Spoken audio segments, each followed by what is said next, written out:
Questions make demands on respondents. When we pose a question, there's an implication that the person to whom the question is posed needs to do some thinking, needs to provide us with an answer, or needs to do something else. So it's a sort of social game that we're playing in the classroom. When we pose a question to students, we're invoking the rules of that game, and we're intimating to them that we want something in response.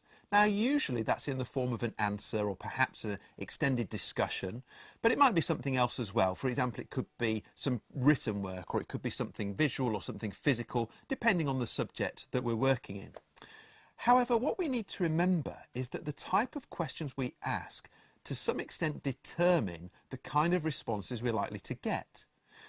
So to illustrate that, let us consider two questions. Question 1, did you win? Question 2, what happened in the match? Now, both these questions make demands on the respondent. They both imply that we want an answer.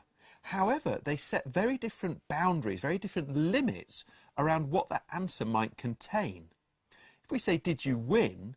We're implying to the respondent that we want a yes-no answer.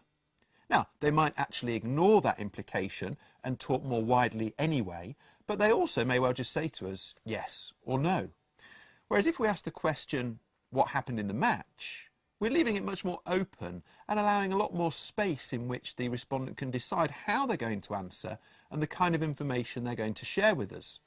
So we transfer this to the classroom, and we can say that whenever we're asking questions, we're making demands on our students, but that those demands are going to be to some extent circumscribed by the type of question we ask. Now, the example we've just used there contrasts closed and open questions, and that is perhaps where this is seen most obviously in a lot of the classroom discourse which we lead. But it can also happen more subtly than that. So the type of open question you use. For example, we might say, what happened in the match? Or we might say, what were some of the better things that happened in the match? So you see the subtle change that can come about through altering the question ever so slightly. This means we're also having a subtle change in the kind of thinking that we're encouraging the student to engage in. In conclusion, we need to think critically about the questions we ask, the impact this is having on students, how it relates to the rules of the questioning game, and whether the questions we pose are leading to the kind of thinking, the kind of discussion, and the kind of answers we want.